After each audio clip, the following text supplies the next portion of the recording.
Então, contextualizando um pouco essa mesa de agora, ela é a última mesa, então, desse evento que a gente fez em parceria com a Prefeitura de São Paulo. O Will, que também é coordenador da semana, teve em todos os encontros. Ela começou lá na Biblioteca Alceu Amoroso Lima, com uma fala da Maria do Rosário Ramalho, secretária de Cultura do município, e do Danilo Santos de Miranda, diretor regional do Sesc São Paulo. E é um evento, uma semana dedicada a falar do mercado de trabalho na área da cultura, formação, cultura e trabalho, né? Quer dizer, então, um tema super relevante aí para a área da gestão cultural e para a cultura de maneira geral, porque, afinal de contas, quem está à frente de produção cultural, artistas, enfim, em algum momento da vida vai se deparar com essas questões, não só quem está fazendo formação para a área. Então, a primeira mesa de hoje foi justamente apresentando iniciativas de instituições que trabalham com formação em gestão cultural. E agora, dando continuidade, essa mesa vai falar especificamente de formação em audiovisual. Quer dizer, as formações na área de gestão cultural, elas estão muito embrincadas com questões de ordem diversa, né? Não só da linguagem artística em específico, mas também da gestão cultural de maneira geral, né? Então, aqui o debate hoje, a gente vai abordar duas iniciativas que não trabalham especificamente com formação apenas em audiovisual, mas que é uma tônica aí comum às duas iniciativas. E, para mediar esse debate, eu chamo aqui ao palco Danilo Sinrotti, que é pesquisador aqui do Centro de Pesquisa e Formação. Então, vamos lá. A gente pode começar. Quem talvez falar? A Luciana pode começar? Então, tá bom, gente. Obrigada. Todo mundo cansado, né? Passou muitas horas aqui, mas essa discussão, prometo para vocês que vai ser agradável. Eu queria agradecer, né, o convite do Will, queria agradecer o convite do... Tem todo um swing, né?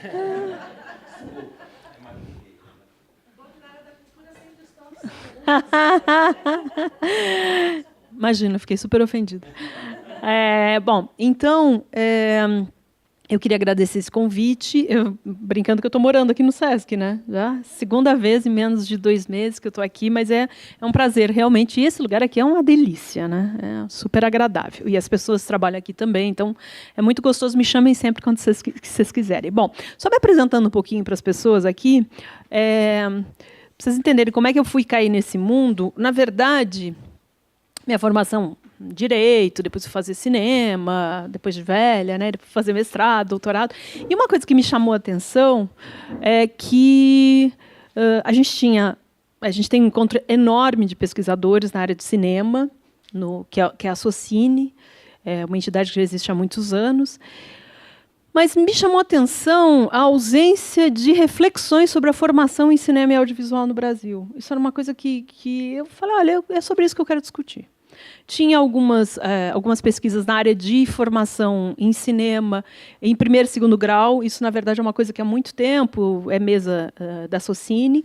Mas essa coisa de, né, formar para quê, com quem, a parte específica do profissional, né, das pessoas que vão atuar na área, não tinha essa pesquisa. E eu resolvi, então... pesquisar isso, e tanto meu mestrado quanto o doutorado foi sobre isso.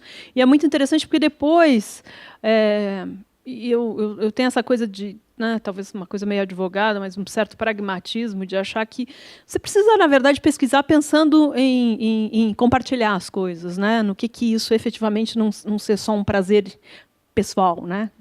Prazer masturbatório, né? Não que masturbação não seja boa, mas, né, aquela coisa de eu vou fazer uma pesquisa que me agrade, não era isso. Tem um pouco essa coisa de eu pensar, eu quero ajudar. E foi muito legal, porque assim, eu divulgo, eu passo essa tese para todo mundo, mestrado e doutorado eu passo para todo mundo que pede, né? Porque também eu analiso muito a parte internacional também de formação, como é que acontece em outras escolas. E eu acho que assim, foi interessante porque eu consegui colaborar com várias criações de novas escolas, né? Teve um boom nos últimos anos de graduações em cinema e audiovisual que eu vou comentar com vocês. Então, ao mesmo tempo, eu me sinto muito confortável, né, porque eu participo de falar isso com vocês, porque eu acho que muita coisa mudou desde que eu comecei a minha tese, né, no início dos anos 2000, até esse momento que a gente chega aqui. Eu mesma, seguidamente, eu tenho que me atualizar A gente continua, né, o Forcine é uma entidade pequena, né, esse fórum que reúne escolas de cinema e audiovisual, mas a Carla até falou, a Carla veio para o nosso encontro, que foi mês passado, faz menos de um mês, foi no final de agosto, e foi interessante porque a gente faz encontros muito grandes, a gente vê cada vez mais as pessoas se interessando pela formação em audiovisual e a quantidade de escolas que vão crescendo a partir daí. Eu acho que é uma introdução importante, porque realmente muita coisa mudou desde que o Forcine foi criado no ano 2000, né, que é essa associação que reúne.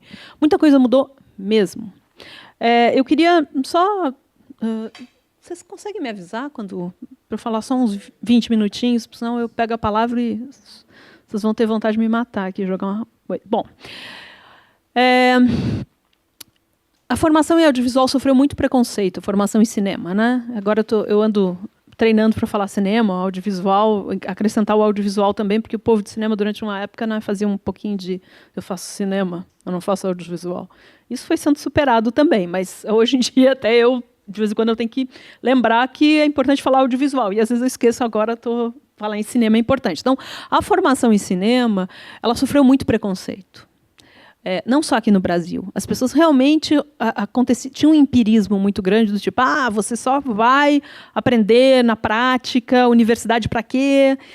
Mesmo nos Estados Unidos, que tem essa referência toda, o Scorsese é da primeira turma de graduandos que efetivamente começam a ser respeitados dentro da indústria nos Estados Unidos. Anterior a isso, você tinha, em 1919, criada a primeira escola de cinema superior, que era a escola da Rússia, da União Soviética, da nascente União Soviética, porque o Lenin ele dizia que, para ele, o cinema era a arte mais importante. É interessante que a gente traz hoje para a realidade, por exemplo, da Argentina, onde, eu não sei se vocês leram essa informação de que vai ter ensino de cinema também no primeiro grau. E é interessante como o Nestor Kirchner falava também que, para ele, o foco e o mais importante era a formação em audiovisual, que o cinema na Argentina era uma prioridade. E é interessante como isso se reflete hoje em dia em termos de formação lá, né, que eu posso retomar um pouquinho. Bom, mas então o cinema aqui no Brasil, ele começa dentro das universidades só do meio dos anos 60 para o final, né? A primeira escola que a gente ouve falar é a Católica de Minas Gerais, de 1963, que era um investimento da Igreja Católica. A Igreja Católica começou a lançar encíclicas falando sobre a importância da formação em cinema, né? Dos mais diversos níveis, tem encíclicas bastante interessante até, tanto assim o fascínio pelo cinema quanto o medo pelo cinema, né? Aquela sala escura, a forma como eles descrevem é muito interessante, né? Sala escura, o apelo sexual, sabe? Ao mesmo tempo, uma coisa de, mas isso é interessante, né? Vamos trazer gente para o nosso rebanho através do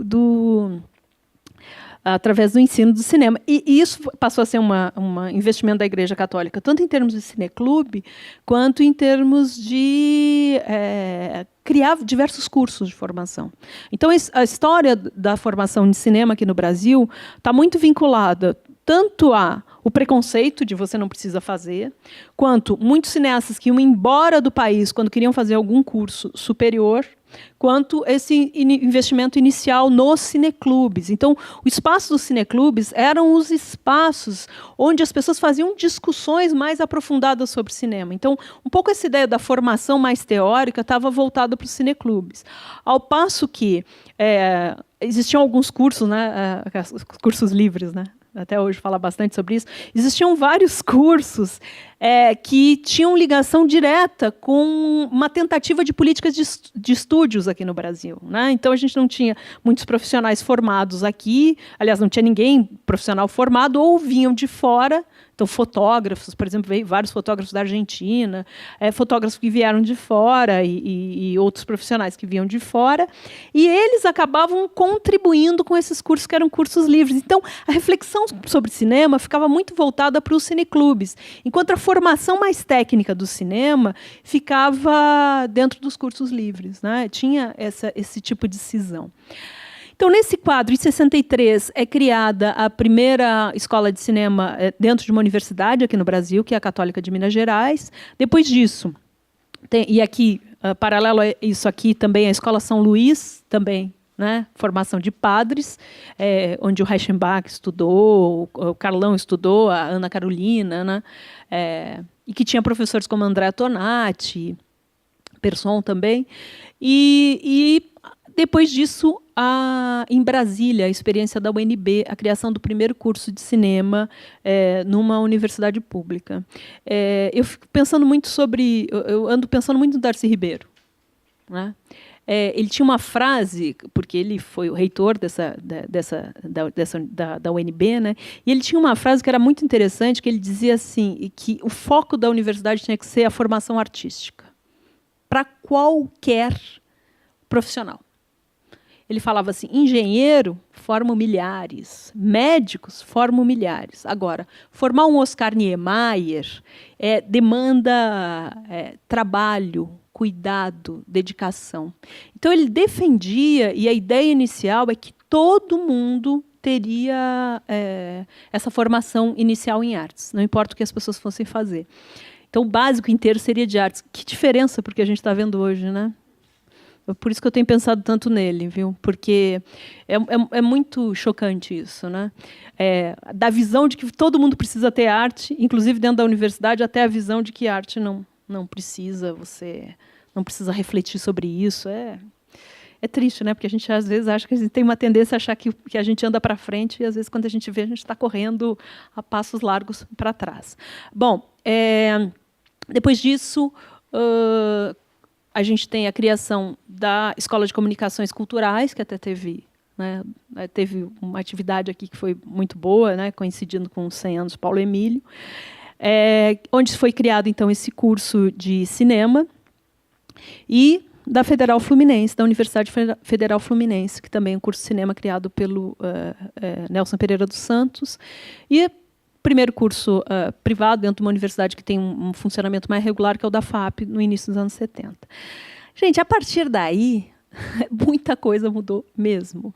Até quando eu comecei minha tese, minha dissertação de mestrado, no início dos anos 80, quando eu terminei ela, né, nos inícios dos anos 2000, perdão, a gente tinha 14 escolas dentro de universidades. Alguém tem ideia quantas escolas a gente tem hoje? Dentro de universidades, graduações. Alguém quer chutar? Em cinema e audiovisual? 87. O que será que mudou? O que aconteceu nesse último período que você teve esse boom de graduações em cinema? E graduação aqui eu estou contando bacharelado, que é esses cursos maiores de 4 anos. Estou contando tecnológico, que são cursos de 2 a 3 anos. Agora de licenciatura, também na Federal Fluminense. E aí, esses 87, na verdade, eu estou contando as instituições de ensino superior, porque algumas instituições dizem que tem bem mais do que isso, tem diversos cursos. Qual é o nosso foco, em termos de, por exemplo, a pesquisa que a gente faz? Nomenclatura cinema, nomenclatura audiovisual, aí cinema de animação também, né? Imagem e som, que é o caso, por exemplo, da Federal de São Carlos, mediologia, que é da Unicamp, mas, no geral, o termo que se usa é esse, né? Cinema, ou cinema audiovisual, ou só audiovisual. Então, em termos de graduação, esse crescimento, eu acho que a gente pode analisar alguns fatores desses últimos 10 anos. Eu acho que isso é importante, né? Que foi cinema digital, que torna um pouco mais barato, e aí tem que tomar cuidado, porque parece que assim, ficou tudo fácil, agora o digital tornou tudo fácil. Realmente era muito mais caro manter os cursos, mas ainda assim a gente nota que as escolas elas formam seus cursos animadíssimos com a possibilidade dos estudantes, né, poderem pegar câmera, essas coisas, e no final você acaba tendo um sucateamento, né, você precisa ter um investimento. Reúne e ProUni. Né, as políticas federais, que acabou, várias escolas foram criadas, a partir daí várias vagas foram criadas. Eu acho que isso é um fator que a gente tem que analisar. Por outro lado, o que, na verdade, eu sempre chamo a atenção das pessoas, quando as pessoas falam o problema de formação em cinema e audiovisual no Brasil, eu falo que o problema é que a gente tem que parar de achar que formação só se dá dentro da universidade. As escolas têm o quê? 3.000 horas, no máximo, as graduações, os bacharelados, para ensinar o que o Ismael Xavier, que foi o mestre de bastante pessoas aqui presentes, uma coisa que o Ismael Xavier, que eu nunca mais esqueci, que ele falou no meu mestrado, é que ele ficou na minha cabeça para sempre, eu acho que em tudo quanto é lugar que eu vou, eu chamo a atenção. O Ismael falou uma vez, na minha entrevista: Luciana, você já notou que a gente tem que formar verdadeiros Leonardos da Vinci? Porque a gente tem que dar conta de toda a teoria. Então, a gente forma crítico, pesquisador, esteta, historiador, fotógrafo, produtor, diretor, e assim vai. Né? É exaustivo a gente pensar na quantidade de coisas. Não pode. Assim, por outro lado, a gente tem as pontas, que são as pontas que eu acho que são problemáticas para a gente. Primeiro, e é uma coisa que me chama a atenção, só vou abrir um parênteses aqui. No ano passado, eu imagino que vocês acompanharam a consulta pública com relação às diretrizes básicas para o currículo, né? Os currículos que o MEC botou em discussão. Não tem audiovisual. Audiovisual não é considerado um componente curricular. E aí você se pergunta, poxa, mas mais do que a gente discute a necessidade de você ter, primeiro, formação de público para cinema. Né? Então, assim, as crianças e os jovens, eles não têm ideia do que é cinema brasileiro. Né? Isso é uma coisa importante. Além disso, a própria formação como cidadão, como ser humano. Então, assim, eles consomem, a juventude consome uma quantidade enorme de audiovisual, mas de uma forma crítica. Eles não sabem todos os mecanismos, inclusive de dominação, que tem por trás. Né? Uma das coisas que eu faço, e tem aluno meu aqui, eu trago sempre minha claque, né? Uma das coisas que eu faço no primeiro semestre é tentar mostrar para eles o que são esses mecanismos que existem, de por que é uma jornada do herói, o que ele está levando, por que existem 3 atos, de onde vem isso, que é uma coisa que eles precisam saber e que muitas vezes parece que eu desvendo um véu, que eles deviam ter visto isso desde o início. Essa ideia, por exemplo, da Argentina, é a ideia de dar uma formação crítica para esses estudantes. Então, isso é uma coisa importante. Quer dizer, a universidade não pode ser a única detentora do conhecimento e do saber em termos da crítica, isso é importante, a reflexão sobre o cinema e audiovisual. E aqui no Brasil existe um pouco de trauma da forma como foi utilizado durante muito tempo o cinema em sala de aula. Porque ele era um instrumento ideológico, isso é óbvio, né? Não preciso nem ficar discutindo aqui, né, como o cinema se presta a isso, não só o cinema, mas aquela imposição e aquele tratamento, por exemplo, da obra, como se ela não tivesse uma linguagem inteira por trás. Isso é um erro que muitas vezes a gente comete, que é levar o cinema para a sala de aula, mas não como cinema, mas como simplesmente uma obra que está afastada da linguagem que ela está inserida, né, da estética que ela está inserida. Então, algumas iniciativas vêm sendo feitas de forma isolada, mas que são, assim, por exemplo, aqui no município de São Paulo, né, esse trabalho dos céus, de levar os filmes, mas discutir também, de ter um espaço não só de fruição, que é essencial, mas também um espaço onde você desloca o estudante da sala de aula, coloca ele numa outra situação, onde você dá a possibilidade dele olhar aquela obra de uma forma diferente. E eu acho que isso é uma coisa que a gente realmente está na pré-história, né? Quem recebeu eu falo um pouco sobre isso. Eu acho que a gente realmente falta muito ainda em termos disso no Brasil. Algumas outras iniciativas, eu mesmo participei de uma iniciativa em Brasília que foi muito interessante, onde a gente não só dizia e ajudava os professores a pensarem nas obras brasileiras, né? Eram obras que estavam na Programadora Brasil, como um instrumento que ajudasse a eles nas suas próprias matérias, mas fundamentalmente vamos discutir essa linguagem também. Vamos entender que isso aí não é de forma isolada, né? Você precisa ter uma linguagem. Então, eu acho que essa é uma das pontas bastante sérias, né? Mais do que pensar em formação hoje em dia, formação superior, acho que a gente precisa pensar em termos de 1º e 2º grau. Acho que urge isso. Além disso, uma outra coisa que a gente ainda, mas eu acho que isso a gente começa a suprir, mas também um ensino técnico. E aí o técnico aqui, eu não quero chamar a atenção do técnico simplesmente como aquela coisa de eu vou ensinar o cara a apertar botão, mas é necessariamente um ensino que leva também a uma reflexão muito, que é a ideia da praxis mesmo, né?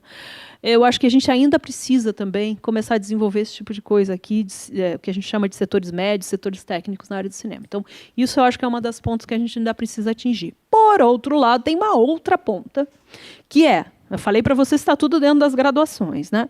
Que é você se especializar. E aí, gente, não é especialização simplesmente para ter um diploma, mas, efetivamente, aqui no Brasil, a gente começa também agora a ouvir falar em algumas políticas públicas, a Ancine começa a acordar para isso, que para a gente é bastante importante, que é, você quer um bom audiovisual, você quer um cinema de qualidade, você quer um audiovisual de qualidade, você tem que formar profissionais que consigam refletir para além do que é o feijão com arroz. Então, por exemplo, economia do audiovisual. Certo? A gente precisa entender que público é esse, o que ele consome, como é que a gente chega até esse público, né? A gente tem um pouco de trauma, às vezes fala um pouco em público, parece que você fala assim, mas né, parece que você está fazendo uma concessão para ter um grande público. Não é isso. Né? Nesse sentido, eu sou super einsteiniana. Né? Eu acho que uma obra de arte ela só se torna uma obra de arte a partir do momento que ela chega até alguém. Certo? Então, eu acho que a gente tem que, efetivamente, ter políticas para chegar a um determinado público. Certo? Sem essa balela de o povo brasileiro só gosta de comédia, essas coisas que eu acho que a gente ainda não sabe sobre isso, porque, efetivamente, a gente não tem políticas e pessoas que pensem sobre isso. Pesquisa tem, né? Porque o OCA, o Observatório de Cinema e Audiovisual, já tem esse material, mas eu acho que falta uma reflexão. Entre outras coisas, por exemplo, dramaturgia. A gente precisa pensar cada vez mais, aprofundar uma dramaturgia. Então, eu acho que, na verdade, a gente também tem essa ponta, que é uma ponta da área de especialização. A gente tem as especializações lato sensu aqui no Brasil, que estão começando a se formar, né? E tem as stricto sensu, que são os mestrados e os doutorados, que também, historicamente, sempre foram muito teóricos, o que leva a um outro problema, que é a gente não consegue atrair gente da área, né, que está atuando profissionalmente na área, porque as pessoas não querem parar para escrever e fazer um super mestrado teórico ou prático, perdão, um mestrado teórico, um doutorado teórico, né, porque a gente sabe que as pessoas estão sempre correndo atrás, que a pessoa não tem profissão no sentido de carteira assinada na nossa área, né, a tal da informalidade, que é um inferno, mas é isso, todo mundo é pessoa jurídica, a pessoa tem que estar sempre correndo, ela não pode parar para fazer uma universidade, às vezes nem está muito disposta a isso. O que leva a um outro problema. Dentro das universidades, a gente é obrigado a fazer concurso para mestre e para doutor. Sendo que a gente sabe que, claro que é ótimo, né? O mestrado, doutorado é importantíssimo, mas também seria muito interessante se a gente conseguisse ter profissionais que estão inseridos no dia a dia, numa prática, né? Esses profissionais que estão filmando, mas que, né, nem todo dia estão filmando, infelizmente para eles, né, infelizmente para nós, mas, sabe, esses profissionais podiam ir para dentro das universidades, fazer essa troca com os estudantes. A gente até hoje não conseguiu convencer o MEC com relação a isso, que é uma outra realidade. Então, se por um lado você tem as universidades públicas que são obrigadas a fazer os concursos dela para professor, para suprir as vagas para doutor, e se não conseguir para mestre, e aí praticamente você não tem gente formada para todas as áreas aqui com essa formação. Por outro lado, as universidades privadas também acabam se submetendo ao que o MEC chega lá e fala, mas como assim? A gente quer todo mundo aqui doutor e mestre. Então, uma coisa que seria importante também, e que durante um tempo a gente virou um pouco a cara, mas hoje em dia a gente está reconhecendo a importância, que é que você tenha também a criação de mestrados profissionais, né? Que atraia efetivamente pessoas e que elas vão trabalhar numa própria formação, né? Prática, no sentido de projetos que elas vão fazer e que elas vão analisar. Só para explicar um pouquinho sobre isso, o cinema, quando ele foi criado, os cursos eram ligados a artes. Só que depois os cursos foram enfiados num currículo mínimo de comunicação. Então, você tinha que cumprir todo um básico de comunicação, antigamente, né? E até hoje as pós-graduações estão ligadas à área de comunicação. As pós-graduações, né, a grande maioria está voltada para a área de comunicação. Então, o saber artístico, o trabalho artístico não é valorizado. Então, basicamente, né, se você fizer um filme, o seu filme vale bem menos do ponto de vista das agências e das pontuações do que alguém que escreveu sobre o seu filme. E eu não estou dizendo que quem escreveu sobre o seu filme seja menor. Eu já li críticas que são muito melhores que os filmes, né? Você olha e fala, nossa, esse cara é um gênio, né? O filme não, mas ele é um gênio. Não estou dizendo isso, mas ao mesmo tempo também é irônico você pensar que o saber, né, e a prática artística não é valorizado também na nossa área. Então nós temos vários problemas, na verdade estou trazendo para vocês aqui um pouco para refletir, né? Existe uma coisa, até o Guilherme disse que vai falar um pouquinho sobre isso. No ano passado, a gente fez um seminário, Forcine. Forcine é o Fórum de Escola de Cinema, né? Cinema e audiovisual. A gente fez um seminário discutindo um pouco que uma coisa que a gente observa é que, simplesmente, historicamente, o mercado de trabalho não olha para a gente. E a gente não olha para o mercado de trabalho. Sim, é um hiato. A gente não tem nada a ver com vocês não tem nada a ver com a gente. E é interessante porque tem uma resistência de alguns professores que falam assim, a gente não tem que se preocupar com o mercado. Eles que vêm atrás de nós. Falam, arrasou a gata. Espero que vocês digam isso para os alunos também, né? Que acham que... E eu entendo, por um lado, no sentido de que a gente não tem que se tornar maleável para um mercado e fazer o que o mercado necessariamente quer. Agora, a gente precisa olhar para esse mercado. A gente precisa discutir esse mercado. Inclusive para poder atuar e fazer uma transformação nesse mercado. Então, no ano passado... a gente fez, aqui em setembro, a gente fez então uma reunião onde a gente chamou o pessoal do mercado, né? Essa coisa, né? O mercado. E reuniu as escolas um pouco, e foi em nível estadual, né? Um pouco para fazer essa troca. O que vocês pensam sobre nós? O que a gente pensa sobre vocês? E é muito interessante como tem coisa que a gente ouve que fala, errou bruto. Eles às vezes falam assim, coisa que a gente mais ouve. Está faltando roteirista. E você fala, não está faltando roteirista. As escolas não formam roteirista, não. A gente dá um monte de aula sobre dramaturgia. O que, na verdade, falta é valorização do roteirista. Então, o roteirista é aquele que você fala assim, então, escreve aí em 2 semanas, aí eu estou precisando apresentar um piloto de uma série, você apresenta em 2 semanas, aí depois te pago. Não dá para dizer que isso é uma valorização de profissão. E aí vai dizer que não tem, que as escolas não estão formando. Então, é interessante a gente notar como tem algumas coisas que são reproduzidas e que, às vezes, falta reflexão sobre elas. Então, é um pouco a gente olhar para esse mercado e falar o que tem, qual é a demanda. E a questão da gestão é um dos pontos, realmente, que é mais complicado. A gente lida muito com políticas públicas, quem trabalha na área de cinema e audiovisual, né, lida muito com políticas públicas, e cada vez mais você tem uma burocratização, não vou nem discutir se isso é bom ou se é ruim, mas o fato é que, como é dinheiro público, tem um cuidado que você tem que ter, e que uma coisa que se nota é que no país inteiro as pessoas ainda não sabem lidar com isso. Isso é um próprio dados que a própria Ancine está avaliando, que as pessoas não sabem lidar com gestão na área de cinema e audiovisual, e que é um ponto que precisa ser desenvolvido. Dani, quanto tempo eu estou falando aí? Já está no meu horário, né?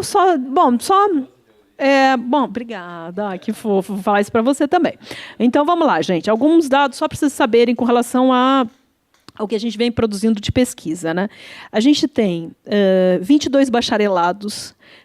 Eu expliquei para vocês que é bacharelado. Então, assim, no país inteiro, 22 bacharelados presenciais em universidades públicas, 24 bacharelados presenciais em escolas particulares, 1 bacharelado à distância em escola particular, isso tudo na área de cinema e audiovisual, 1 licenciatura em escola pública, que é da Federal Fluminense, uma licenciatura em cinema, porque isso é uma outra discussão, né? Quem é que vai dar aula de cinema e audiovisual no 2º grau, né? Que é da Federal Fluminense.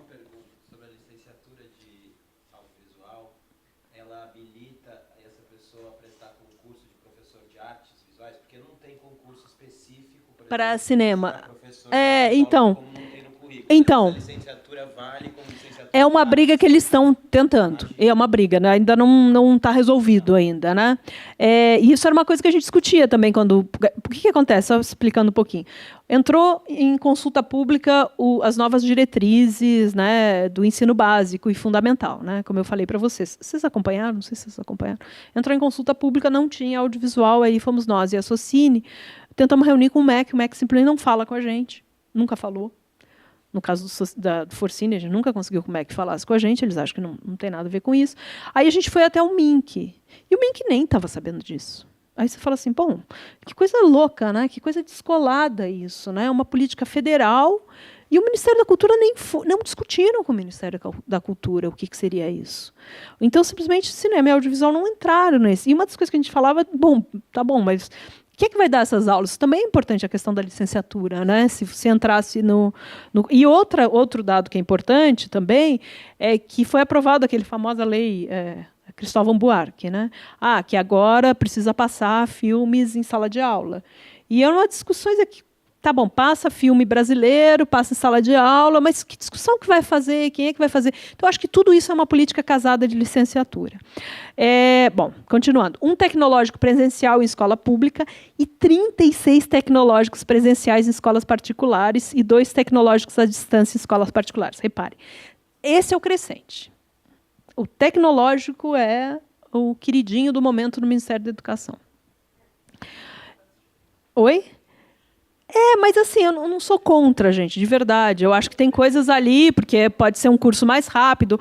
Agora, é interessante se a gente vê, por exemplo, a FAP abriu agora um bacharelado em animação. Né? O André ali, primeira turma, nossa, né? Tá no segundo semestre, tadinho.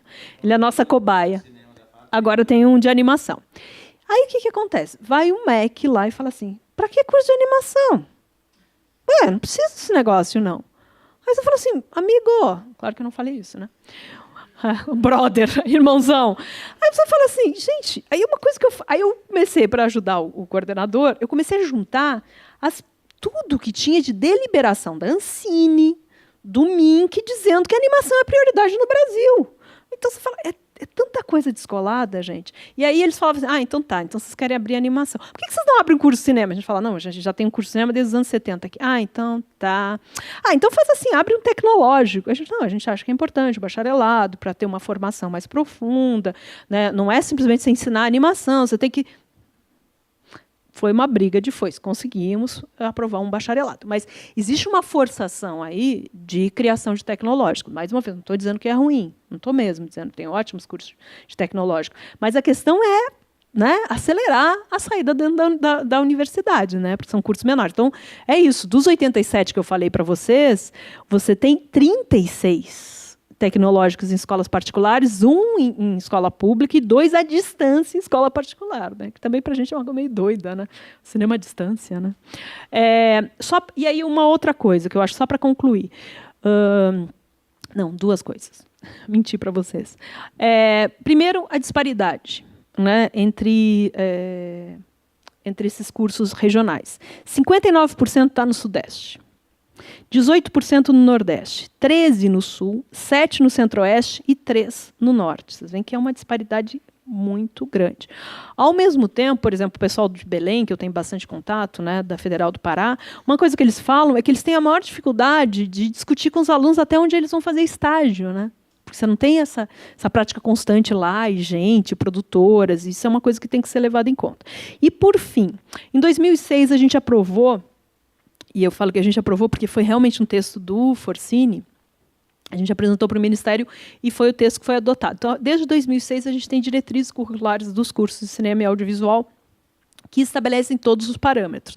Eu acho que é interessante vocês darem uma olhada nisso depois, se vocês quiserem, é fácil de achar essas diretrizes, porque fala um pouco sobre qual é o papel. E aí a diretriz não é igual a um currículo mínimo, né? É mais ou menos dizendo, a gente está formando para quê, né? E para que formar essas pessoas? Eu acho que é interessante ter acesso. E uma das coisas que a gente conseguiu é que, se o curso quiser ser um curso superior, se não quiser ser dentro nem do curso de comunicação, nem do curso de artes, existe essa possibilidade.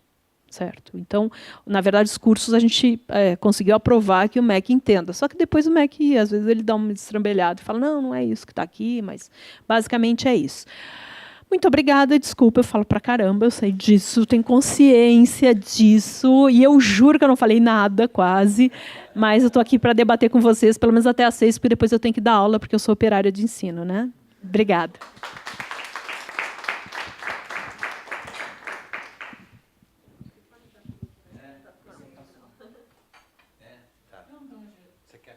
Eu tenho já alguns comentários e perguntas, mas não sei como as outras vezes. Não?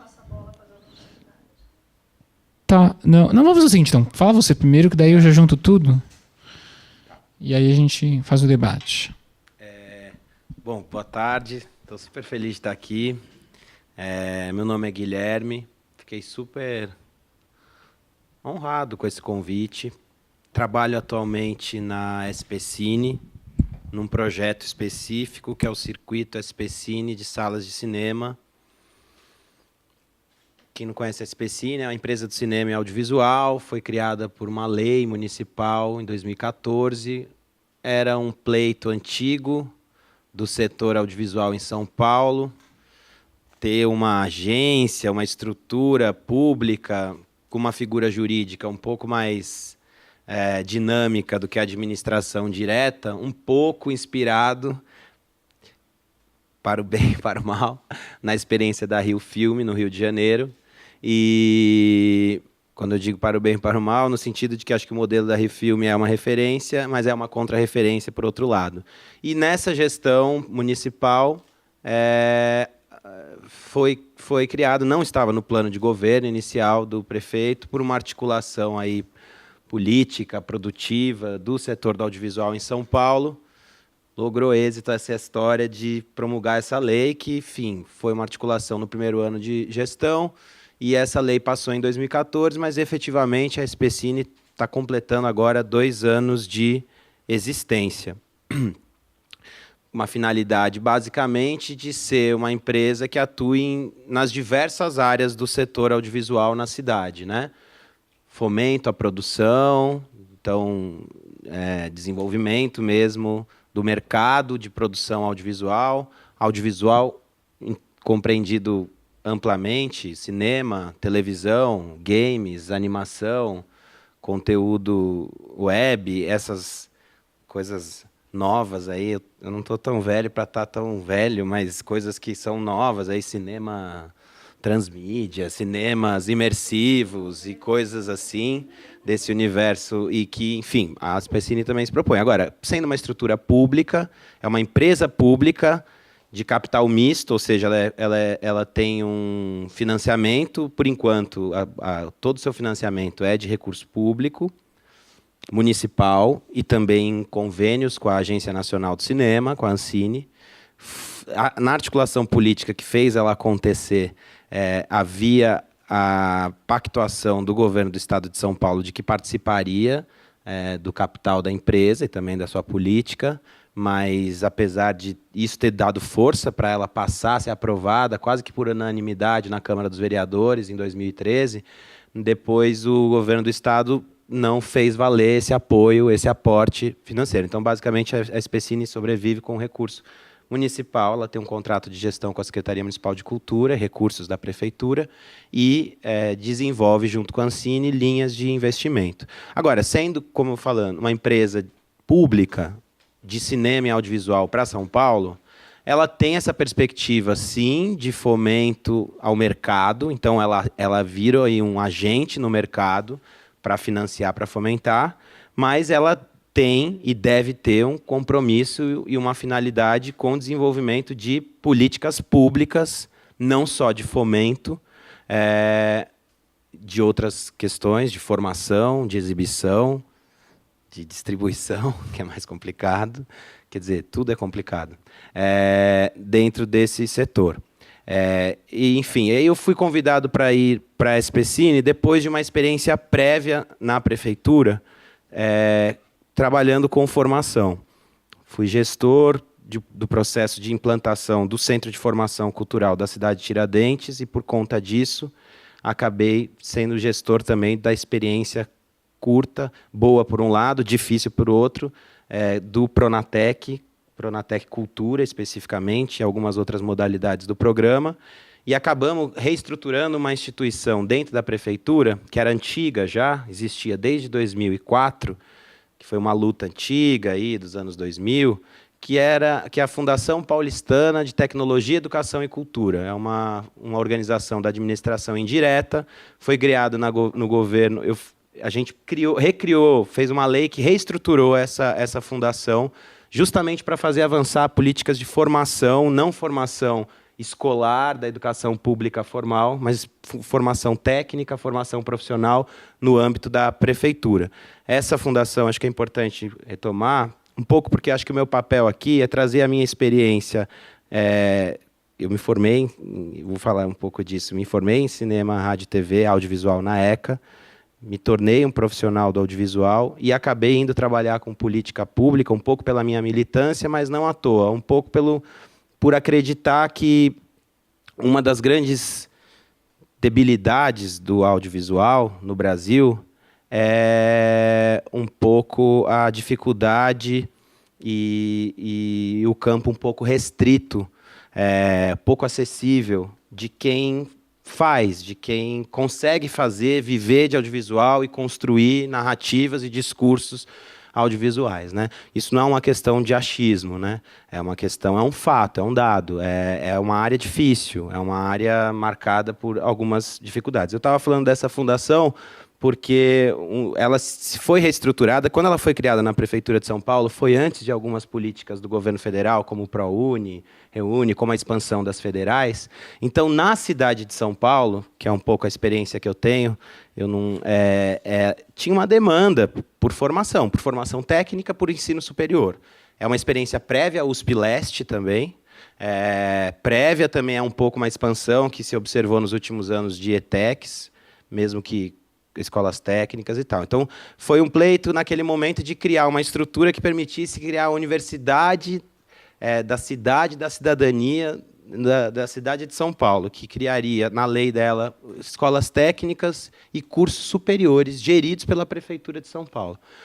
A única coisa que saiu do papel, então, naquela época, foi uma escola técnica de saúde pública ao lado de um hospital público na cidade de Tiradentes. Então, a função um pouco dessa estrutura era a Prefeitura formar técnicos e profissionais de ensino superior em áreas que tinham demandas, né? Perdeu um pouco o sentido, talvez, essa prerrogativa, até porque, pelo Ministério da Educação, a finalidade fundamental da Prefeitura no campo da formação, da educação básica, é ensino infantil e ensino fundamental. A Prefeitura de São Paulo até tem ensino médio, são 11 escolas, mas o ensino médio já é de competência do Estado, né, dos governos estaduais. E tampouco seria prioridade do orçamento municipal e da política pública municipal ensino superior e ensino técnico, né?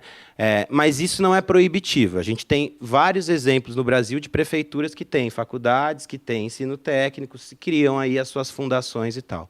Eu estou retomando um pouco isso, um pouco para trazer aqui, porque eu acho que a Luciana ela traz um panorama que realmente é muito importante. Queria só fazer uma parte, acho que tem para mim é uma honra aqui estar do lado da Luciana, acabei tendo aula com ela na ECA, ela foi convidada e tal, mas muito porque eu acho que é uma pesquisadora e é uma acadêmica, mas que, ao mesmo tempo, está diretamente envolvida numa articulação importante, que é ser pesquisadora, ser acadêmica, mas construir e incidir na construção de políticas públicas para a área do audiovisual e da formação do audiovisual. O Forcini tem esse papel, a Socini também. Acho que tem professores que são fundamentais, que estão mais envolvidos no universo de pesquisas de linguagem mais herméticas, tal, que são fundamentais, fazem desenvolver, mas tem também professores e acadêmicos que estão diretamente no audiovisual, como a gente tem um por fazer enorme, e vem experimentando mudanças muito rápidas na dinâmica do mercado, da produção audiovisual, que vem sendo convocados e articulando para fazer mudanças nesse sentido. Agora, então, retomando um pouco, por que eu fiquei falando da prefeitura, de política pública, eu acho que a minha contribuição maior hoje para esse debate seria a gente pensar sobre desafios da formação no audiovisual para uma camada aí da população que, na minha opinião, na minha visão de política pública, deve ser o objeto principal das políticas públicas, que, enfim, é a camada socioeconomicamente menos favorecidas, são a juventude, também os idosos, tal. Mas, falando em formação, tem um recorte aí de crianças e jovens adultos, né, de baixa renda, de baixo grau, anos de escolarização, que devem ser objeto de políticas públicas de formação. E pensar política pública de formação audiovisual para esse setor é um desafio enorme. Porque, por um lado, então eu me lembro muito bem assim que entrar no curso de audiovisual da ECA foi uma grande peneira, um curso disputadíssimo. Eu era muito novo e eu não fui, eu não tinha muita noção, não tinha muita elaboração antes de entrar no curso audiovisual que, nossa, é isso que eu quero trabalhar com audiovisual, quero ser cineasta. Eu prestei 4 cursos diferentes, estudei muito e entrei no curso do audiovisual. Não vislumbrava isso, e mesmo isso há 15 anos atrás, ainda assim, era uma coisa que, né, não era muito interessante, todo mundo achava muito legal, mas se hoje em dia ainda naquela época tinha uma estranheza. Eu lembro que meus pais estranharam, legal, mas difícil, cinema, né? Naquele momento a ECA estava fundindo, era o 2º ano de fusão de 2 cursos, rádio, TV e cinema. Então, se a gente pensar, não faz tanto tempo, 15 anos atrás, mas para o audiovisual, pelo que de mudanças que a gente experimentou, faz muito. A começar de um curso que concebia e corriam cursos de fato paralelos, que era o pensamento de rádio e televisão e de cinema.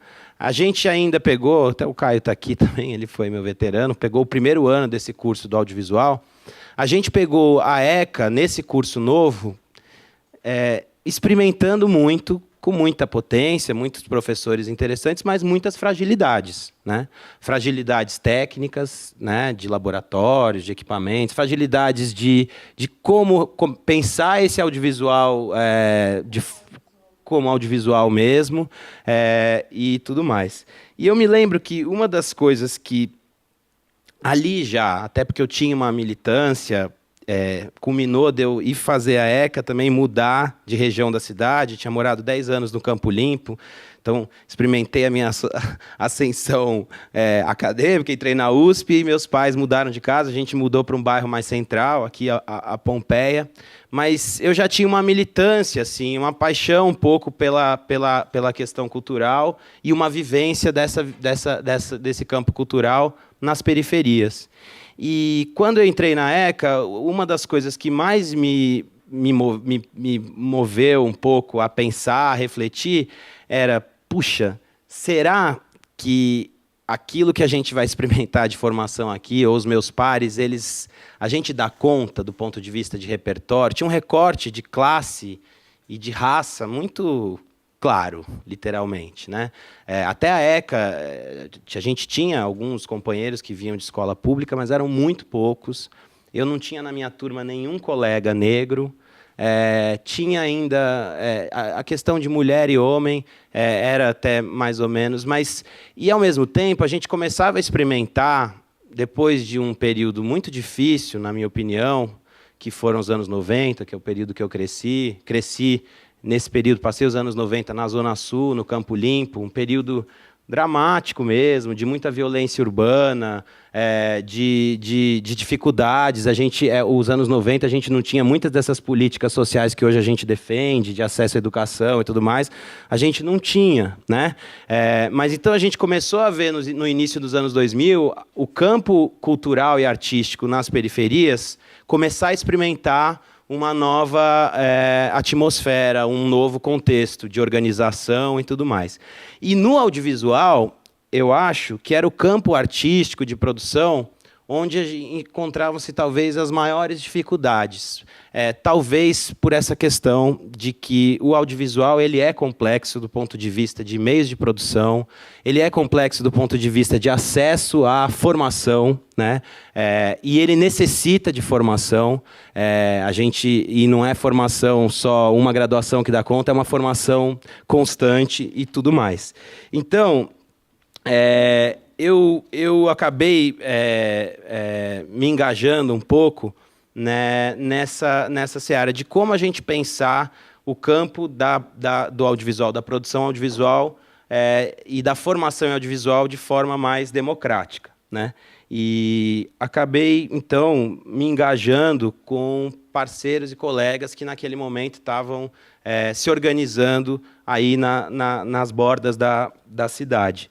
Eu quando fui convidado para vir aqui pelo Centro de Pesquisa e Formação, pelo ILC, eu fui fazer, então, uma reflexão sobre esses 10 anos, o que a gente experimentou. E aí o ILC até tem uma publicação que foi feita sobre esse campo do cinema e da produção audiovisual para esses do campo da periferia, do cinema de quebrada e tudo mais. Porque tem uma coisa que eu acho que é importante, que é o seguinte,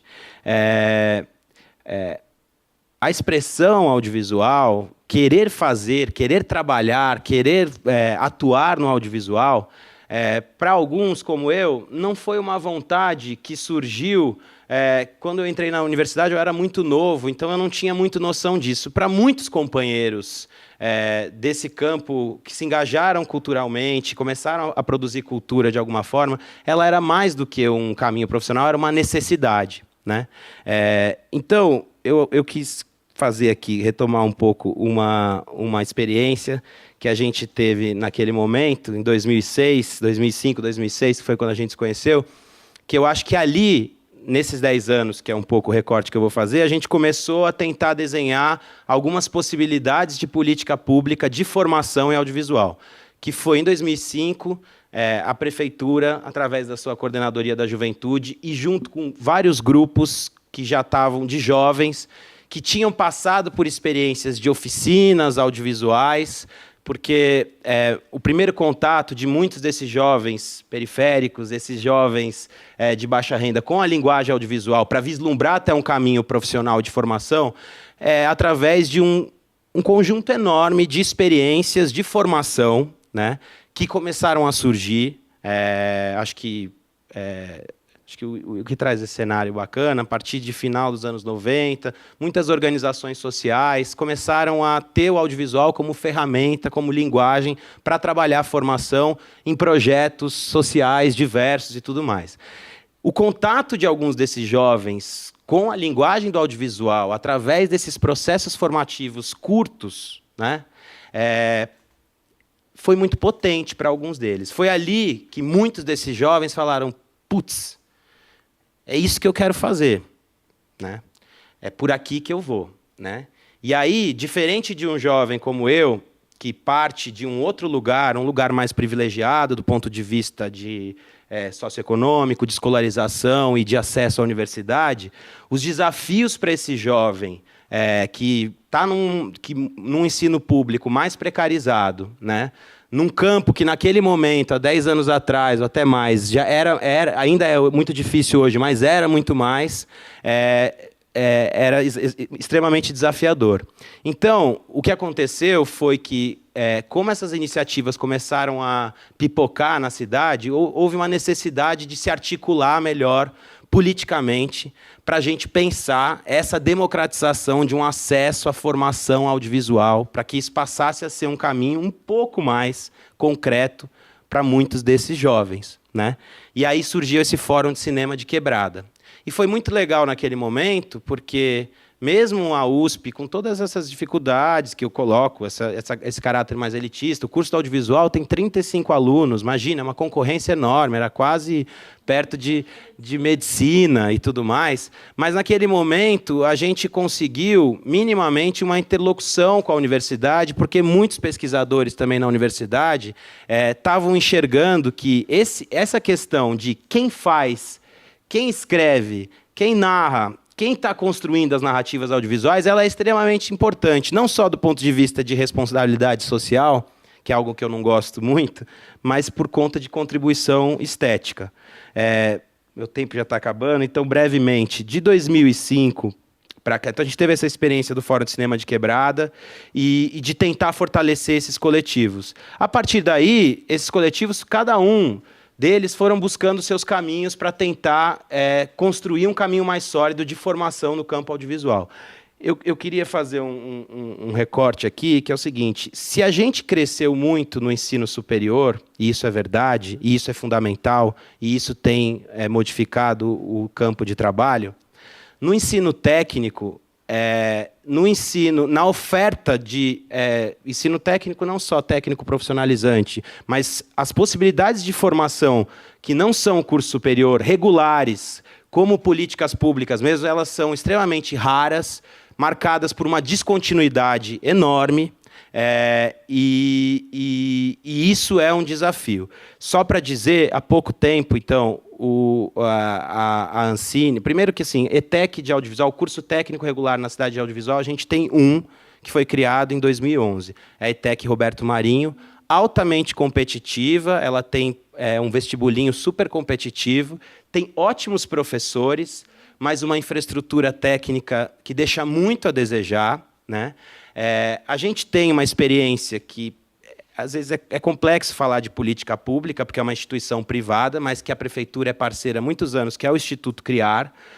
A Prefeitura de São Paulo, a Prefeitura de Osasco é parceira do Instituto Criar, que é um instituto criado pelo Luciano Huck, pela família dele, que tem vários apoios da iniciativa privada e tem um apoio da Secretaria do Trabalho há mais de 10 anos, de São Paulo e de Osasco, que oferece formação gratuita para 120 jovens, com esse corte de renda e social a determinados 120 por ano. E a gente tem também, aqui não em São Paulo, mas uma experiência que foi muito rica, é muito rica, mas também com descontinuidade e fragilidade, a Escola Livre de Cinema de Santo André, que já quase fechou, vai e volta e tudo mais. E a gente tem uma série de outras experiências ricas, de oficinas, de projetos. Oi? O Queiro em Santos, oficinas Quinofórum, É Nós na Fita e tudo mais. Muitos jovens, hoje adultos, que se tornaram profissionais ou estão tentando se tornar profissionais, ou estão se profissionalizando, vieram desses projetos. Muitos deles vieram desses projetos ou dessas experiências. Conseguiram chegar à universidade, e isso é importante. Então, a universidade é um passo fundamental, mas outros também trilharam caminhos profissionais, não necessariamente passando pela universidade. Só para finalizar, então, para dizer a experiência do Pronatec Audiovisual, que era um dos eixos do Brasil de Todas as Telas, que é esse programa amplo de financiamento da Ancine, era o segundo eixo, e ali trazia uma novidade, talvez, porque, de fato, a gente vem experimentando maior crescimento do mercado audiovisual. Esse crescimento é real em alguns casos, é relativo em outros, mas, enfim, é um crescimento real, efetivo. Mas acho que uma das coisas que era um ponto pacífico é que, no pensamento de política de desenvolvimento econômico do setor, a formação, por mais que na teoria, sim, eu acho que no campo do curso superior ela cresceu muito, mas ainda é difícil as pessoas pensarem formação como uma questão fundamental do desenvolvimento econômico, né? E no Pronatec Audiovisual, a gente teve o segundo eixo, era o eixo de formação e capacitação, que era do Brasil de Todas as Telas, o programa da Ancine, que vem fazendo investimentos em todas as áreas. O eixo era o eixo de formação. E aí a Ancine amarrou esse eixo da formação ao Programa Nacional de Acesso ao Ensino Técnico e Emprego, que é o Pronatec, que é uma política complexa. O Pronatec é fruto de uma ampla reformulação do campo do ensino técnico, uma ressignificação do campo do ensino técnico por parte do Ministério da Educação. O problema do Pronatec Audiovisual é porque a gente não pode falar de formação em audiovisual sem a gente pensar que não é questão só de contratar professores e abrir cursos, né? Você precisa ter investimento estruturante, você precisa ter investimento em laboratórios públicos de formação. Não necessariamente um bom profissional de audiovisual é um bom formador em audiovisual. Então, você precisa ter profissionais que sejam capacitados a dar formação, né? E é muito difícil pensar, eu não vou conseguir me aprofundar agora, acho que é importante abrir para o debate, política pública de formação em audiovisual sem que haja uma articulação, um engajamento e uma participação não só do setor público, né? A experiência mais exitosa do Pronatec Audiovisual que a gente teve foi no Rio de Janeiro, que a gente teve alguns cursos, porque houve uma articulação grande, uma participação do Senai, que estava amarrado nessa política, porque tinha lá laboratório, tinha infraestrutura, o Sindicato das Indústrias e a Ancine induzindo, e a Rio Filme e tal. Mesmo assim, o Pronatec, como política pública, ele veio se desidratando do ponto de vista de recursos, né? Então, mesmo tendo sido um eixo importante do Brasil de Todas as Telas, e aí não era só para formar novos profissionais nesse sentido desse jovem que está numa outra camada, que ainda nem começou o seu caminho. O Pronatec previa essa formação inicial, mas previa também qualificação e requalificação profissional para quem já está trabalhando na área, né? Se mostrou frágil e insuficiente. No ponto de vista da prefeitura, eu posso falar melhor, vou encerrar a fala aqui. A gente tem algumas experiências, elas ainda também são frágeis. A Especine está desenvolvendo uma iniciativa nesse sentido, que é um laboratório de experimentação e inovação audiovisual, que está em processo de construção, né? Mas também posso dizer, a gente experimentou algumas iniciativas que não se constituíram como políticas por descontinuidade. O Centro Cultural da Juventude já teve um laboratório de animação há alguns anos atrás. A gente, muitas vezes, consegue estruturar projetos, né, de formação, mas eles não se sustentam e não dão continuidade, né? É um pouco marcado por isso. Esse foi o exemplo do Pronatec Audiovisual também.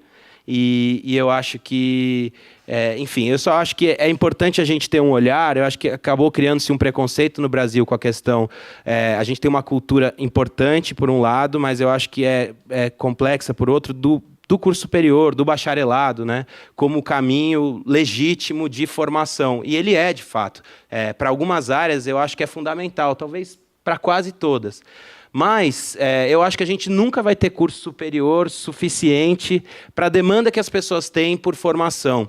E não necessariamente o campo do audiovisual ele é só marcado por essa formação em espaços formais, como universidade e tal. Acho que é preciso ampliar políticas e iniciativas de formação no campo audiovisual, que não sejam só no curso superior, no ensino técnico, na valorização desses processos não formais, não institucionais de formação, através da estruturação de espaços públicos que tenham laboratórios, que tenham instrumentos para que isso aconteça.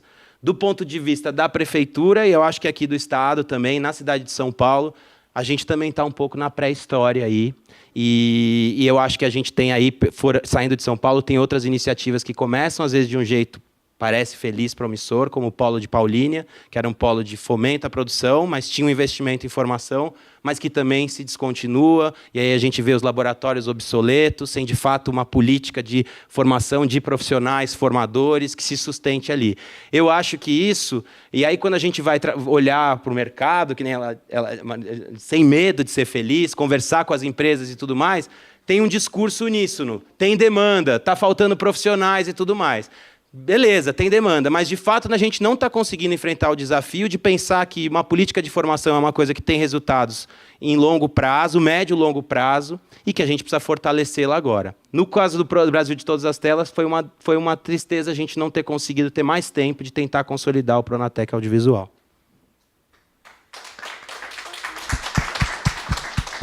Bom, temos 20 minutos só. Eu vou lançar só 3 perguntinhas, mas quero deixar à vontade, caso alguém tenha também alguma pergunta para fazer. Só levanta a mão, um comentário, tá? Por favor.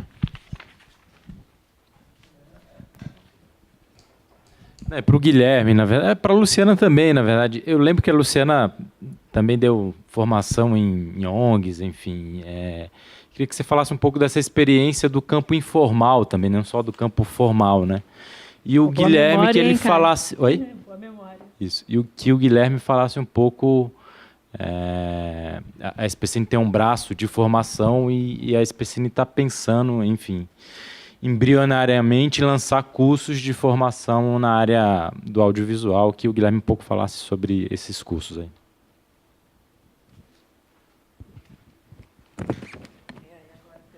A gente faz essas duas, né, já em bloco.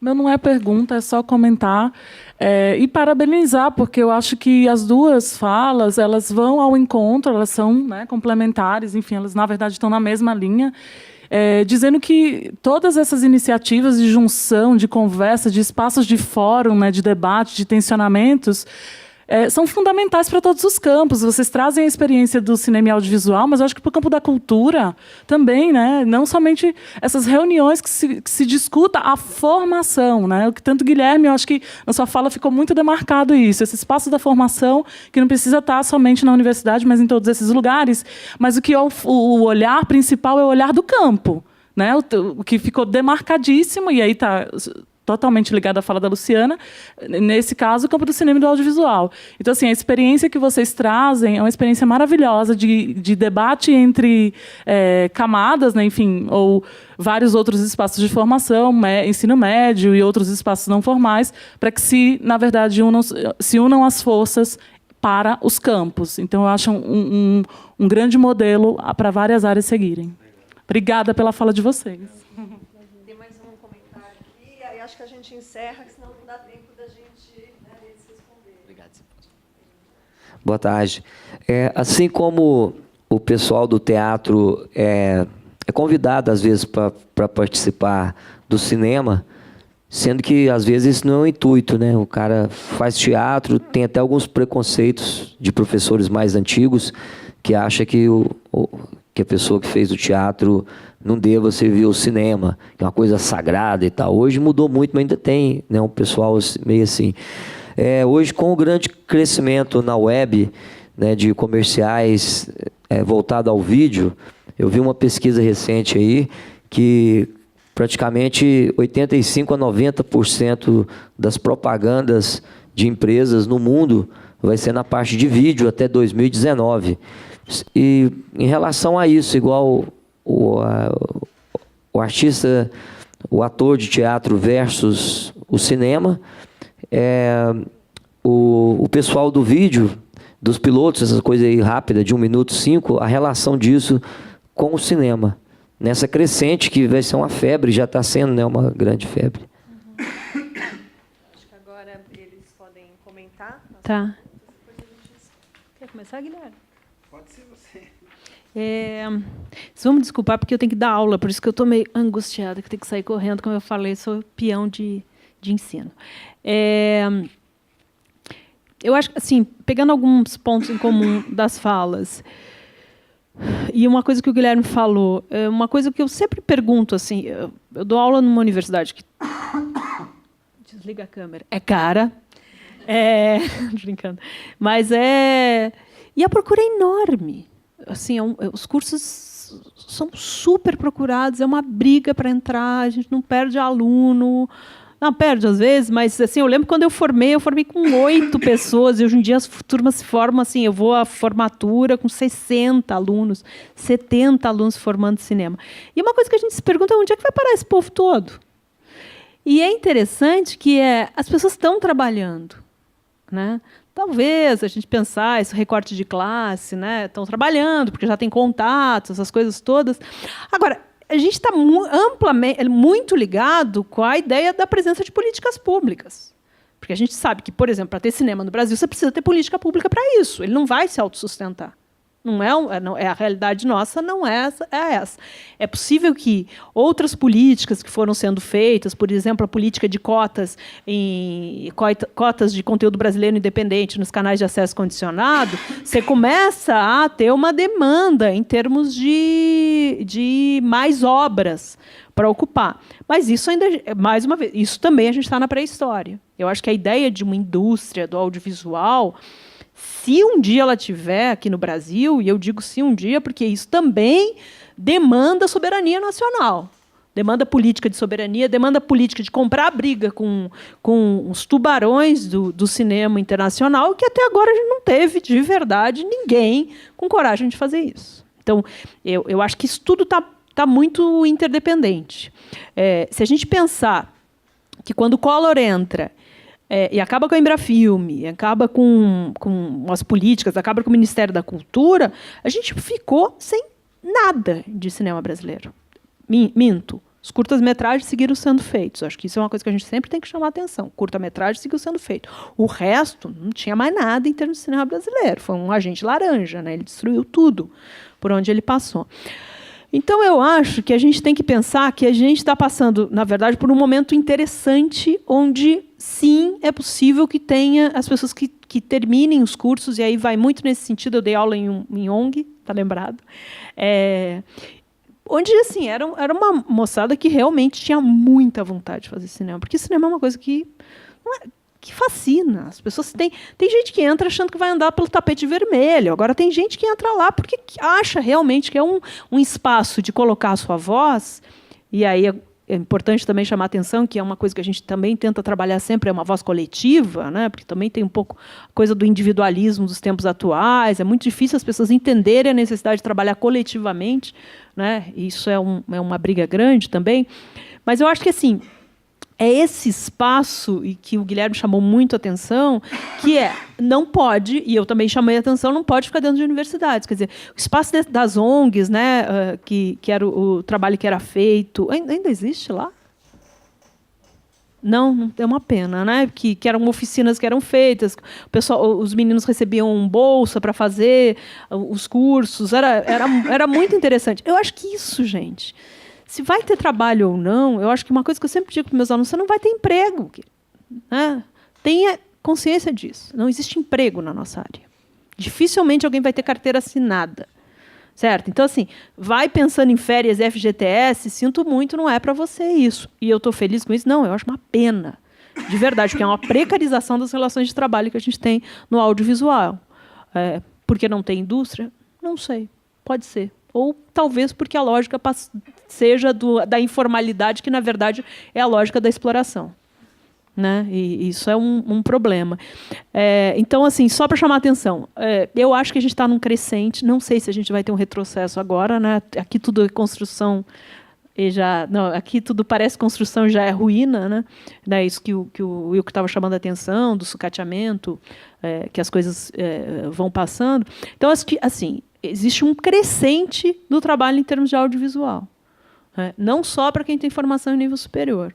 E eu acho que, realmente, a gente precisa, de fato, hoje em dia, olhar para esse tipo de formação, que são os cursos livres, as ONGs, sabe, que dão esses cursos, ir realmente para a periferia, deixar de achar que E, assim, eu mesma vou falar para vocês, eu defendo política de cota dentro da universidade. Se vocês quiserem, como uma briga enorme aqui com relação a gente que não defende, porque eu acho que, realmente, a universidade tem que se abrir para todo mundo, porque senão a gente vai ter, por exemplo, em termos de cinema, só um tipo de visão e só um tipo de cinema. Certo? Eu acho que, para mim, isso é essencial. Não é você, Danilo? É, Danilo. Não, mas essa não ia.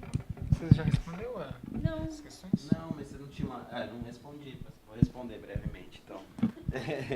Não, eu acho que a SPCine, sobre cursos que você perguntou, olha, Wilke, a SPCine ainda não tem condições, e não teve tempo de ter condições de ter estruturado um espaço físico que a gente poderia chamar de escola, ou a SPCine vem apoiando diversas ações de formação. Acho que tem algumas. Formação de público através do circuito SPCine de cinema, né? Não é pouca coisa, né?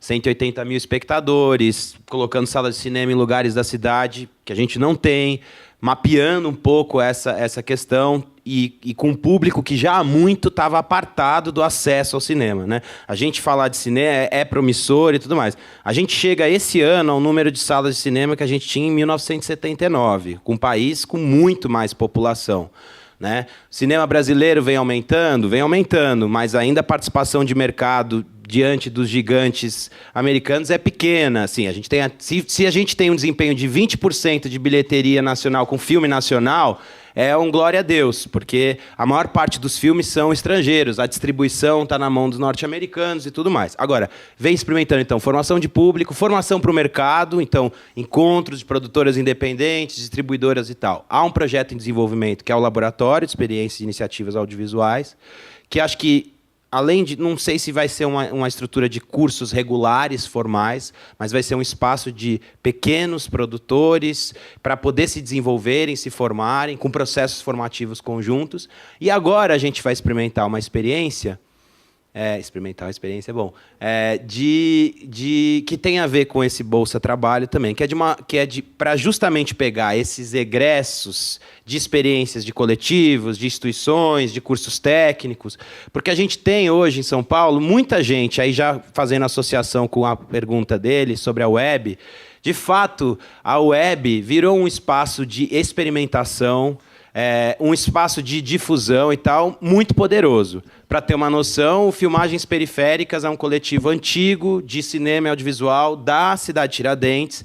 E aí, quando a gente fala disso, de cinema e audiovisual em periferia, é para tirar um pouco aquela visão de ai, que bonitinho, pobre fazendo cinema. Não, é justamente para a gente poder pensar de uma forma estratégica o campo da linguagem, o campo do desenvolvimento da linguagem, as histórias de quem está escrevendo mais. O Filmagens Periféricas ganhou um prêmio do YouTube como um dos... que eles criaram um canal de TV, o Funk TV, foi um dos maiores números de acesso no país, entre outros lá do MC da Leste.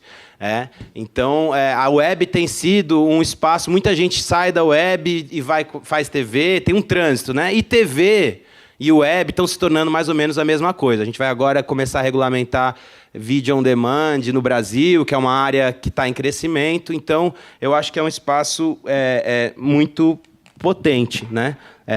Eu não sei, acho que era mais ou menos isso aí. O que você estava colocando, desculpa. Eu acho que tem uma coisa importante que é o seguinte: a gente costuma diferenciar o cinema, esta coisa na tela grande, todo o resto. Eu sempre falo, olha, gente, não existe mais isso, né? Porque o cinema, na verdade, ele está nos lugares que menos esperava que ele fosse aparecer. E o tal do cinema, muitas vezes, não está mais na tela grande. Na tela grande que você tem é o tesão pela explosão, não é? Pelo ator bonitão, sabe? Tudo, menos cinema. Né? Então, assim, eu acho que, na verdade, uma coisa que eu sempre falo, olha, cinema, às vezes, está muito mais nesses seriados que a gente assiste, que você fala assim, boa construção dramatúrgica, olha que personagem interessante. E aí, cinema, na verdade, o que acontece? A própria publicidade, você citou o caso dessas pílulas, a própria publicidade, ela se toca que ela precisa te contar uma história. Não adianta simplesmente dizer, né, compre um presente para sua mãe. Não, ela que cuidou de você a vida inteira. Ela que aí tem toda uma estrutura dramatúrgica para as pessoas falarem, ai, gente, é verdade, eu tenho que comprar um presente para minha mãe é maravilhosa, não é? Então, assim, cinema, na verdade, existe um apelo pela dramaturgia, que é um apelo... A dramaturgia, na hora que o William Bonner relata o Lava Jato, é uma construção dramatúrgica. A hora que eles vão para esses reality shows, é uma construção dramatúrgica enorme, tosca, mas é. Não é? E o fulano, na verdade, ele está jogando, eu estou apaixonado. Não sei. Tudo isso é dramaturgia, gente. O cinema ensinou isso para a gente. Né? O Aristóteles já dizia, quando ele analisa as tragédias gregas, que existe a mimesis, quer dizer, é uma necessidade que a gente tem de ver as ações representadas, não qualquer ação, mas certas ações representadas. Eu acho que, cada vez mais, se a gente pensar bem do ponto de vista pragmático de trabalho, tem trabalho para quem se aprofunda com relação a isso. Obrigada. Às vezes eu tenho um tempinho. Bom, 5 minutinhos. Então eu vou fazer só 2 perguntas. Enfim, tem muito assunto aí, tudo muito interessante, mas eu queria que vocês comentassem um pouco mais sobre a questão da internacionalização, porque um dos parâmetros, toda vez que saem aqueles rankings, né, das melhores universidades do mundo, né, um dos critérios sempre é o grau de internacionalização, como que ela está, né, e tem escolas de cinema que ficaram famosas, como a própria Escola de Cinema de Cuba, por receber estudantes do mundo todo, exatamente. E aí eu queria que vocês comentassem um pouco sobre isso, sobre o grau de internacionalização dos cursos de cinema no Brasil, quer dizer, recebemos estudantes de fora, mandamos estudantes nossos para estágios ou para até mestrados ou doutorados sanduíches em escolas de cinema de outros países? Essa é uma primeira pergunta. A segunda pergunta é a questão também da democratização, está tudo relacionado, né? Vocês falaram muito sobre como que se expandiu o número de escolas, isso relacionado não só, imagino, com demandas do mercado e com que porventura foram estimuladas pelo poder público ao editar leis como a lei de cota da TV a cabo e outros, mas também por esses programas como o ProUni e o Reúne. Eu me lembro que quando eu prestei vestibular, a ECA, o curso de cinema, era um dos mais difíceis de entrar, e ainda porque a concorrência é muito grande, o número de vagas é muito pequeno. E eu imagino que uma das razões, né, ao contrário, também fiz direito, né, sou formado em direito, apesar de não exercer, e eu ficava numa sala com 120 pessoas. Né, eram 4 salas de 120, quer dizer, mais de 400 alunos por turma.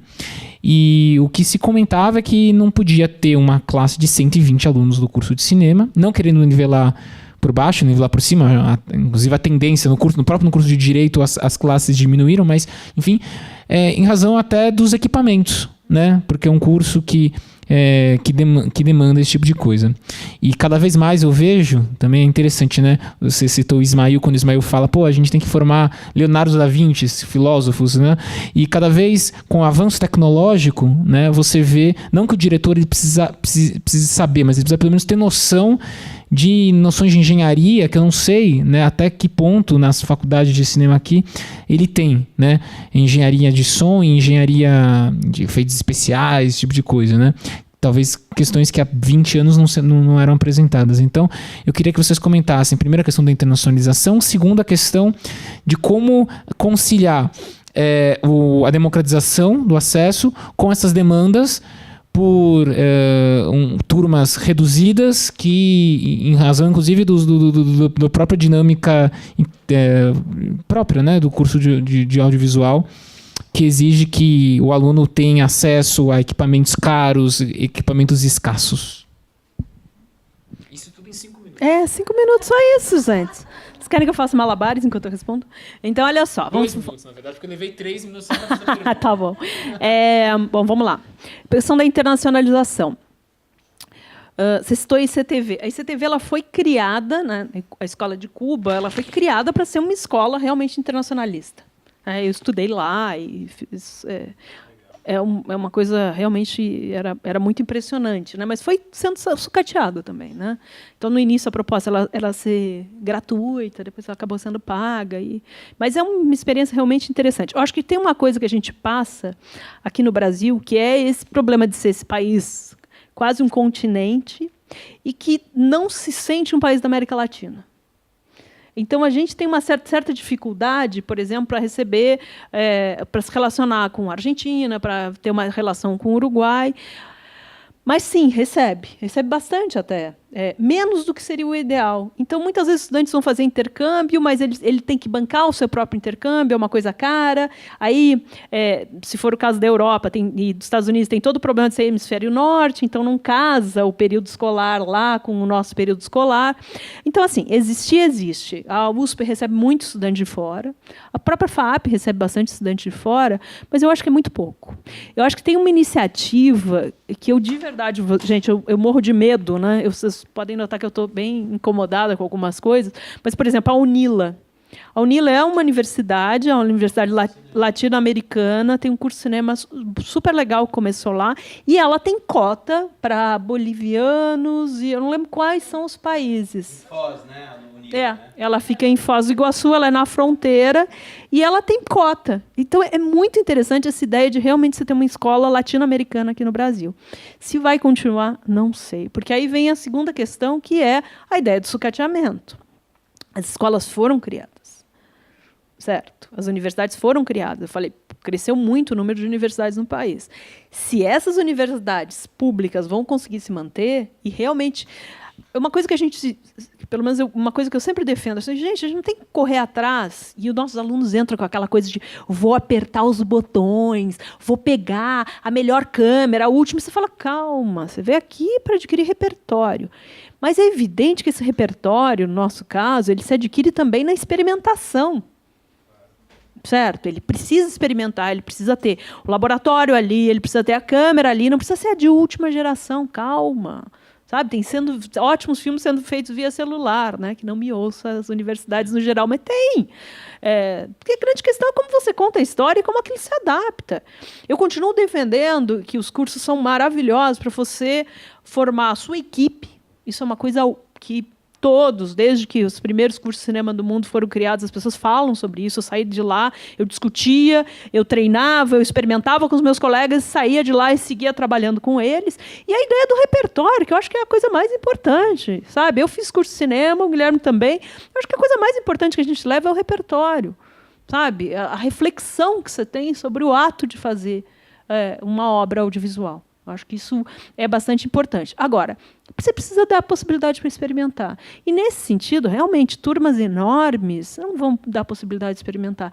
Eu lembro que eu cheguei a usar moviola, eu cheguei a aprender a usar uma moviola. E a gente ficava tudo na volta da moviola, e se era muito aluno, você não conseguia fazer. Então, bate um pouco essa coisa, né? Para você ter uma quantidade grande de alunos, você vai ter que ter uma enorme possibilidade. Eu falo para meus alunos da FAP, eles reclamam, às vezes, porque não tem câmera para todo mundo. Aí eu falo, gente, a vida lá fora é tão mais dura que isso.